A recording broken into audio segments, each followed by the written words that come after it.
Bruins Beat is brought to you by Prize Picks and the GameTime app. And welcome into the Bruins Beat on CLNS Media. We're presented by Prize Picks. Go use that promo code CLNS to get up to $100 cash back on that first deposit. And we're presented by GameTime. Use that promo code CLNS to get $20 off that first purchase. Terms apply. I am Evan Marinofsky, joined today by nobody. Nobody. It's a mailbag episode. I asked for your questions on Twitter, and boy, did you deliver. Tons of responses. I got to give props, though. There was one question that was better than everybody else. It was Localization LLC saying, "What's your podcast?" And to me, that was my favorite question. It's Bruins Beat. That's my podcast. It's Bruins Beat. That's what that is, Localization. So lots of great questions. I want to get into that. But first, I want to address the death of Mike Loftus. So Mike Loftus was a long time Bruins writer for the Patriot Ledger. And it's interesting because, in this business, and I haven't been in it very long. I'm 25. I've been fortunate to be in it for the last 6-7 years, since midway through college. And Loftus and I's paths crossed a little bit there towards the end of his career before he retired in 2020. And it's interesting, even at sort of a young age in this business, you realize that your favorite people, the people who make the job fun, are the people who are funny. And, in this job, there are a lot of late nights, weekends, long hours. And again, I don't want to make it sound like working in sports isn't fun. It's a really fun time, but it is a job. It's a job. And it's those kinds of people who make those long hours fun, enjoyable, humorous, can crack a joke at any point and make the whole room laugh. It's those people that make the job so fun. It's those people that make it not a big deal working late on a Saturday night or working a long day on a Sunday in July. It's those kinds of people like Mike Loftus. And Loftus was the best at it. Now, I don't have as many stories with Loftus as other people do. I was only around for 2 or 3 of his years. And, I encourage everyone to go read Mick Calaggio's beautiful tribute to Mike at Boston Hockey Now. I urge you to read it. It's really good. Mick has a very unique perspective because he was sat next to Loftus for a very long time. And he can speak better to him than I can. But I do have one Mike Loftus story that I think is, endearing. Back when I first started this podcast or started doing this podcast, Bruins Beat, it was the summer of 2019. And I was a rising junior in college. I was a nobody. And I just started out, and I remember I got Jack Edwards on the show. I don't know if people might remember this or not, but I got Jack Edwards on, and it was a big deal to me to get Jack on and do like a 2-parter, and props to Jack for being awesome with that. I think I've talked about that on the show before. And he was awesome. And I remember I was just really pumped up about it, promoted it everywhere. Oh my God, Jack Edwards. And I was at the old Foxborough Pro League. So now they have the Foxborough Prep League, as they always have had. But they used to have a pro league where local pros could come and play against each other. I think it was on like Wednesday nights. And I was there one weekend or 1 week during that summer. And I came across Mike Loftus, and he stopped me. And he was telling me about what he thought about the podcast and things that Jack had said. And it occurred to me, he really listened. And I couldn't believe that someone like Mike Loftus, who was a legend covering the Bruins for so many years, would listen to my podcast. And it was such a nice thing for him to do. And it was just, how much he'd listened to it, and he enjoyed it. And it just meant a lot. And it was a big confidence boost. And I don't know if he meant it like that, but it always stuck with me. And it really just was big for me, and it meant a lot. And I was very saddened the other day to find out that Mike Loftus had passed away, but I send my absolute best to his family, and he is, I wish he would have been an incredible podcast guest if he continued covering the Bruins, because he was hilarious. So I send my best to the Loftus family, and that's all I have to say about that. Let's dive into the questions. Let's dive into these questions. The first one is from Court Lalonde, and it was a GIF of someone saying, "What next?" An actual slap in the face. And Bruins diehard said, "Why do you continue to refuse to allow Court Lalonde to be the stand-in for Conor Ryan?" Well, that's a great question. Definitely not Court Lalonde from the Bruins diehards account. I record at weird times, and sometimes I can't nail down times. For people who don't realize, like when Conor Ryan and I go to record an episode, he'll text me and be like, how does 4 p.m. tomorrow sound? And I'll be like, great. And then we don't record until like 4:45, 5 o'clock. Court, we'll have to get you on a future show. That's what it'll have to be. We'll have to do that at some point.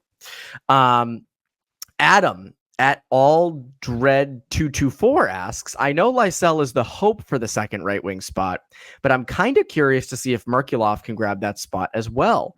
What do you think his chances are to land a roster spot? And if neither of them can stick, are there any external options available to fill either second line right wing or third line right wing? And Mark Allred replies and says, Merk has never played right wing. And Adam kind of says, yes, I know, but, would it be easier for him to land a spot on the wing than down the middle? If Lysell can't, I think Merkulov's an interesting case because he is a center, and I like him down the middle. I think he's better suited down the middle. I would rather they wait until a spot opens up down the middle for him to kind of get consistent reps. And again, I've talked about this on the show before. I don't think it's good that when he was brought up, he was a fourth liner. Like Merk is not a fourth liner. That's not a place where you develop a guy like that who has that high offensive ceiling. So I think it's more so waiting for that third line center spot at some point to open up. Again, I don't know how that does, there was a question here, I think about Poitras, and I'll get to that in a bit. Yeah, Nate Bishop asked if Poitras doesn't make the team out of training camp, how do you see the top three lines shaking out to start the season? Maybe Merkulov goes in there. I mean, Merkulov played a lot more last year, and for a young guy, reps matter at the pro level. And, Poitras coming off shoulder surgery, and, he played a fair amount last year, but was out for most of the year. So it wouldn't shock me if Merk comes in and fills that third line center spot. I don't think second line right wing would be the spot for Merkulov. I wouldn't be shocked though if he had a great training camp and then he's forced to be in the lineup somewhere. Because again, his numbers the last 2 years in Providence offensively were good. So again, like that's when you start to move up to the NHL level. And I just don't know if this is the spot for him in this lineup if Poitra's that third line center. What else did Adam ask? And if neither of them can stick, are there any external options? I don't know. External options, it's tough because I think you also have internal options. Like if neither sticks at second line right wing, and we can get into Lysell in a bit, there's Geeky, and you could also stick Frederic on that side. So like, I think there's too many internal ones. I still hold that at the trade deadline, they're going to be in the market for a winger, for a top six winger. I still think that's going to be the case. And I think that's what's going to end up being their biggest need at the trade deadline. Joey McDermott asks, why didn't the Bruins take a flyer on Phil Kessel last year when they needed depth scoring? Well, Joey, that would have been a very fun thing. That would have been a great storyline. He would have been great back in Boston towards the end of his career. Didn't even play last year. It's funny because the Bruins, I remember talking about this a bit around the time of like, hey, like Phil Kessel's out there. Why not get him at veteran minimum? I think when you look at kind of the Moneyball signings that they got, Phil Kessel kind of would have fallen in line with that. Van Riemsdyk is a little bit younger, a little bit more of a net front presence. I don't know if there's any like bad blood still left over with this administration with Phil Kessel. I don't know about that. I just think they probably felt Van Riemsdyk was a better fit offensively, maybe a little bit more responsible defensively than Phil Kessel. Had a little bit more left in the tank. Van Riemsdyk was actually going pretty good throughout most of last year until he was out for quite a while. But Kessel would have been fun. I mean, I agree with you. I think it would have been a really fun thing. I don't know. I just think, and in Vegas, he sort of started to run out of gas. So I just don't know if that would have worked. And then you also look like Danton Heinen, how he took off, right? Like maybe if Heinen doesn't work out, they would go out and think about a Phil Kessel. But I don't think you're way off, Joey, in that like that would have been the offseason to do it. I just think there were, obviously there were some better options out there and the team clearly felt that way too. But would have been a fun storyline, Joey. Would have been fun. Marcus Antonelli asks, what's your realistic points projection for Elias Lindholm this year? Over-under is 56.5 points based on his career stats, but I feel like he'd easily surpass that on a top line with Pasternak, right? Is that an over-under? Like, is that an odd? Are those real odds? Or did you go through and like average out his points? If you went and did that yourself, props. Like that's dedication. I appreciate that. If that is the actual over-under stat for Elias Lindholm, you take that. Take the over. I mean, to me, I think it's 72 points. I think it's got to be 72 points. And, you know, for me, like, I just think playing with Pasternak is going to give him a ton of production. Power play 1 and that bumper position is going to give him a ton of production. I know he had a down year last year. I think playing with Pasternak, power play 1, and Zacha. Like, I think Pavel Zacha also is going to be a really strong option on that left side. So to me, I think 72. I think Connor had 73, or I may have had 73 and Connor had 72. Either way, it's low 70s is what I would project for Elias Lindholm. I just think it's going to be a good year for him. And I want to get to Lindholm a little bit more later on because there was a question about things I'd be excited about. So I don't want to do that all now.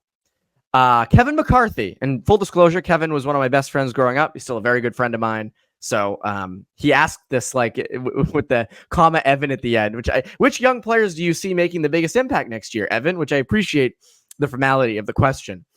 As for young players, Mason Lohrei is, you know, I think chief among them. Clearly has a runway to be a everyday NHL player on that third pair with most likely Andrew Peeke. And so I think, you know, there's less pressure on him. If they had not went out and got Zadorov and they went into next year with the top 4 of Lohrei, McAvoy, Carlo, and Lindholm, I think that's a lot of pressure on a rookie. And I've said it before on this show. I'll say it again. For some guys, they can come out in the playoffs and just burst onto the scene and be outstanding. And it's just so much adrenaline that they're not even really thinking about what they're doing. You know, like some of the rushes you saw Lohrei do against Toronto as that series went along. It was like, this kid's acting like he's out in the backyard, which is what you want. But that can go away during the regular season. So I think he's going to be fantastic. I think it's going to be great. But I think it's good that they have sort of that runway as, you can be a third pairing guy. You know, you're not going to get the hardest matchups, probably the power play 2 quarterback. Like, I think that's the right move. And I think he's going to be a guy that makes an impact. Matt Poitras we'll have to see what he's like at training camp, but my guess is that he's going to be the favorite for that third line center spot. And then Fabian Lysell. And this actually starts, I think I got a bunch of Lysell questions coming up, and I'll just, go through them now. Someone at Len Berkowitz asks, what are reasonable expectations for Lysell? I'm not buying in. What's Bruin asks, is this a do or die year for Fabian Lysell? There's a spot on the top 6 wing there for the taking. Bingo. It's his for the taking. I think they have set this up for that to be his. He's got to earn it, though. That's the thing. Can he earn it? I know he had a pretty good year in Providence last year, up until, being out for a bit. As for reasonable expectations, so I wrote down 10 to 15 goals, 27 to 35 points. And I've said this before. I don't think he's going to stink. I don't think he's going to be a complete bust. I don't think he's going to be like, oh my God, we can't even use this guy.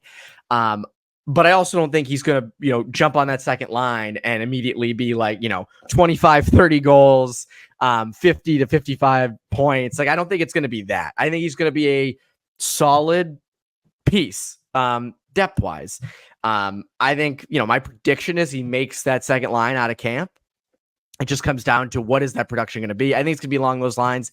And that's why I think, those numbers I just mentioned are not far off from what a Morgan Geekie might give you, or a Trent Frederic, or a Georgi Merkulov if he's on the right side, which he isn't used to playing. That's why you're going to be in the market, I think, for a top 6 winger come the deadline. So that's sort of my expectations for him. Is this do or die? Yeah, I think, the clock is ticking in terms of making an NHL impact. I am very pro take your time before you get to the NHL level. You don't develop really. It's hard to develop at the NHL level. So I think, you've got to be in a pretty good spot to ascend when you get to the NHL. And to go back to Kevin's question about, which young players, I mentioned Lysell. I think on that next tier, Riley Duran might be a guy that cracks that bottom six at some point, maybe fills in for a bit. Mark McLaughlin, same type of thing. And I think Duran's younger and a little bit more unproven, so maybe you see him before you'd see a Mark McLaughlin. And then Georgi Merkulov comes down to where he fits. If he has a crazy good training camp, then they're going to have to put him somewhere. They can't just stick him in Providence again. They could, but I think it's more worth his time if he's killing it in the preseason, he's killing it in training camp. You got to find a spot for him at the NHL level. And again, that's a good problem to have. I want to get to more of these questions, but first, quick word from our friends over at Prize Picks. Prize Picks is America's #1 daily fantasy sports app with over 5 million active members. Prize Picks is the easiest and most exciting way to play daily fantasy sports. Unlike other apps, on Prize Picks, it's just you against the numbers. All you do is pick more or less on 2 to 6 player stat projections and watch the winnings roll in. You can now win up to 100 times your money on Prize Picks with as little as 4 correct picks. You can turn $10 into $1,000. With the finals over, the hoop action doesn't stop on Prize Picks. Women's basketball is heating up. Stars like Caitlin Clark and Angel Reese looking to make names for themselves alongside greats like Brianna Stewart and AJ Wilson. You can win up to 100 times your cash watching them ball out. And there's also the MLB. The Red Sox are battling for a playoff spot, and Prize Picks makes the action even more fun. How about that Jaron Duran, Rafi Devers? Tyler O'Neill looks like the real deal too. And I was a big Prize Picks fan during the Celtics run to the NBA Finals, and not to brag, but I was a winner. Download the Prize Picks app today and use code CLNS for a first deposit match up to $100. That's code CLNS on Prize Picks for his deposit match up to $100. Pick more, pick less. It's that easy. Let's dive back into questions. Benjamin asks, assuming Swayman gets signed, looking at the roster with the new additions and subtractions, where do you see this team next year? First place in the Atlantic. That's what I see. There were clearly subtractions. And there was a lot of depth pieces, though. Also, you lost Jake DeBrusk. You didn't really replace him on the wing. However, I think the gains you made in terms of Elias Lindholm and what he can bring as a #1 center, Nikita Zadorov on the back end, what he can bring as a top 4 shutdown defenseman, maybe a little bit of offense that is untapped. I think you're much better. Florida, I talked about this with Scott McLaughlin last week. He believes Florida's still above the Bruins, and I agree in the sense that the Bruins got to prove themselves against the Panthers in the playoffs, no doubt. But on paper, I would take the Bruins at the moment. So I would put the Bruins in first in the Atlantic. I think that's where I see them. In terms of the playoffs, you got to get past 2 rounds. You're a cup contender. They are a Stanley Cup contender, and it's up to them to get past that second round. And I think that's sort of where they stand. That's where expectations are going to be. Obviously, if injuries happen, then things change. But given the roster, that's where I have them. First place in the Atlantic, Stanley Cup contender. And a Stanley Cup contender, as I said, should be going more than 2 rounds. So that's where they're at. Let's see. I answered Nate Bishop's question about if Patra doesn't make the team out of camp. Oh, Hellhammer actually asked, why wouldn't he make the team, though? Well, I think why he wouldn't, and this isn't to say that he's not going to, but why he wouldn't make the team is that he's coming off shoulder surgery, didn't play a ton last year, and he's still very young. They may look at him after training camp in the preseason and say, wouldn't be the worst idea to get him a bunch of reps at the pro level in Providence. My hunch is that won't happen. My hunch is that he's going to make the team. The offensive upside is so good. And there was a question about the lineup. Where was that? I just had it in front of me. Maybe it's further down.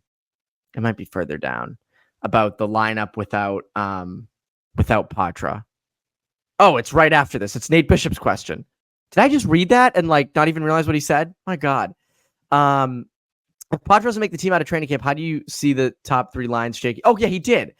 My God, I just had a complete brain fart. My apologies. Holy crap. It's been a long day. Yeah, I'll repeat Nate Bishop's question. People are going to get so angry at me for this. If Pasta doesn't make the team out of training camp, how do you see the top 3 lines shaking out to start the season? This is the exact question I was just referring to. This is why I need a teleprompter. If there's no Patra in that top 9, here is how I would see it. Zaka, Lindholm, Pastrnak, line 1. Marchand, Coyle, Lysell, line 2. Frederic, Geeky, and then Brazeau on that third line. And that third line would kind of give you a little bit of stability. You get that with Frederic and Geeky. And then obviously, you're going to continue to see what you have in Justin Brazeau. Now, maybe Patra doesn't make it and Montgomery goes with an all-veteran line or all-veteran top 9 and Lysell isn't in there either. But to me, I think this is, as someone mentioned earlier, I think it's do or die for Lysell and proving himself. And that top 6 spot, that's the perfect place to do it. That's what he is supposed to be, a top 6 player. I know some other people have him on that third line instead. I think he has a real shot though on that second line. And there's no one else on this roster that's established that I would feel would be above Lysell for that second line right wing spot. Is the offensive upside of Geeky or Frederic that much better? No, I don't think it is. So I think you give Lysell that shot at least to start the year. But again, Nate, to answer your question, I think Patra's going to make it, but as I said, I just gave you my lines if he doesn't. How many more questions do we have? We have a good amount. Achari was tripped, which is a great Twitter name. And actually, if you go and look at their Twitter, their header is Achari getting tripped, and their Twitter bio is "We'll never get over it," which I think is just a hilarious. Maybe that's Don Sweeney's burner account. That might be it. Achari was tripped. That might be just Don Sweeney's burner account. He asks, do you consider it selfish of Swayman to ask for more than $8 million? Exactly. This is John Sweeney's burner account. We found it. Obviously not actually, but fun to think about. No, I don't think it's selfish of Swayman to ask for more than $8 million. As everyone who listens to this show knows, we are a pro getting the bag podcast. Players deserve as much as they can get because they are driving revenue for the team. They're getting asses in seats. People are going to watch them, and Swayman is a big part of this core. The cap is going up. Goalies are making more money. I don't think it's selfish of him to ask for more than $8 million. Should he get more? I have him at 8x8. So, somewhere in the vicinity of. Now, if Swayman goes in and says, I want $23 million a year, that might not be the smartest move in the book, but more than $8 million? No, I don't think it's selfish. I don't. So that's where I stand on that. Before we get to the rest of the questions, let's do game time. Our good friends over at the Stanley Cup Final is over, and what a thriller it was. The Celtics are NBA champions. With hockey and basketball playoffs over, attention turns to the MLB. And is there a better activity to do during the summer than hitting the ballparks? Nothing beats a summer night at Fenway Park, a Fenway frag, an ice cold beverage, and the crack of the bat. It's a nice change of pace from the heart-pounding intensity of the NHL and NBA playoffs. Just pure relaxation, good weather, and great vibes. I feel like every year I make a slew of fond memories at Fenway. For me, last year it was in Chicago watching the Red Sox take down the Cubs at historic Wrigley Field. Gotta say, Cubs fans, very nice people. Want to go to a game this summer? Go check out GameTime, the authorized ticket marketplace of Major League Baseball, which makes getting tickets faster and easier. Prices on the GameTime app actually go down the closer it gets to first pitch. That's right, they go down.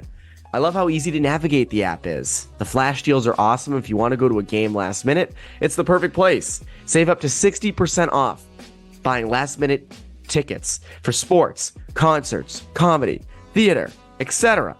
Not to mention the views from all seats in the venue. Take the guesswork out of buying MLB tickets with Game Time. Download the Game Time app, create an account, and use code CLNS for $20 off your first purchase. Terms apply. Again, create an account and redeem code CLNS for $20 off. Download Game Time today. Last minute tickets, lowest price, guaranteed. Now, back to the show. So Hellhammer asks quite a question. If you were forced to marry one hockey player for life, no divorce, ... who would it be and why? Well, I'm going to assume you mean a male hockey player, because this is a Bruins podcast, so I'm assuming you mean an NHL player. And if I were forced to marry one, I mean, I know he's retired, but you got to go with Patrice Bergeron, right? In terms of like, good person, easy to get along with, team player. That's right. Like that's a guy who that's a type of person you'd want to be with forever, and not have to divorce. So that kind of person, I think, would be the sweet spot. Patrice Bergeron. I mean, I think that's like everyone's answer, right? Like captain your team, roommate, like doesn't matter. That's the guy. So yeah, that'd be if I was forced to marry one, I think I'd have to pick Patrice. In terms of livability, right? Like that's all I'm talking about. I'm not talking about anything else. That's all I'm saying. Just seems like a really nice guy. That's where I'm leaving it at. Okay. That's it. At Ashley Smashly, what a name. 4824 asks, do you think Chicago keeps taking Bruins players to help their image? A couple is one thing, sure, but 8 former Bruins kind of seems intentional to me. Not going to change my opinion on that organization, but does it change yours? So is it 8? I looked at the roster quickly and I thought it was like 5 or 6, which is still a lot. I mean, what Bertuzzi, Taylor Hall, Nick Foligno, Pat Maroon. There's more too, and I'm blanking on who it is. Do I think it's intentional? No, I don't. I don't think it's intentional. I don't think the Blackhawks are saying we need Bruins. I think what the Blackhawks are saying, and it's strictly on ice, is, we have some of these younger guys here, like a Connor Bedard. Let's surround him with some strong veterans like a Foligno, a Taylor Hall, a Pat Maroon, who can help show this kid the way, protect him a bit. I think that's where it comes from. And I don't think it's to change the view of that organization. I mean, I think they kind of did that when they cleaned house. Or they tried to do that when they cleaned house. It's up to you whether or not you like them still or not. Yeah, I don't think it's intentional. But it is interesting. Them and the Canucks. There's Bruins Midwest and Bruins West. That's what they are now. But you can make the case the Bruins are just Anaheim East. So I guess everyone's taken from everybody. Ace Dangers asks, do you think they will start the season with Korpisalo in the AHL to give Bussy a chance to show some trade value and move him rather than losing him on waivers? It's an interesting point, given that they would save a little bit of money with Korpisalo down in Providence. I think they stick with Korpisalo up at Boston because he's more stable, given that he's played NHL games. I talked about this with Haggs the other day. Korpisalo has played in the NHL now for a good amount of years. Will have way less on his plate. I'm not saying he's going to be like a Vezina candidate or anything great, but I think he'll be serviceable, a somewhat reliable backup behind Swayman, who, again, this is going to be his first year playing a lot more games and being the number one guy. Whereas Bussy, Bussy's been, was great in the preseason, I think last year, has been great in Providence ever since coming there and has a lot of promise, but you don't know 100% what he's going to be yet. And that's a big gamble to take. It saves you against the cap, and I would have rather they saved that money against the cap and added another scorer. But for what they have, it wouldn't shock me. Again, Bussy has not played an NHL game yet, and he hasn't shown much at the NHL level yet. And that's not to say he's not going to be good. I think he is going to be a very solid NHL goalie someday. But they might just say, we'll risk losing him on waivers. And if we lose him, oh well. And the organization might view him as nothing more than a backup. I'm not saying that they do. I'm saying that just might be how they view him. And so again, I don't want to lose Bussy. I don't. But I do wonder if I do think they start the year with Korpisalo up in Boston. At Brian Swartz asks, Haggs was talking about Frederic's future.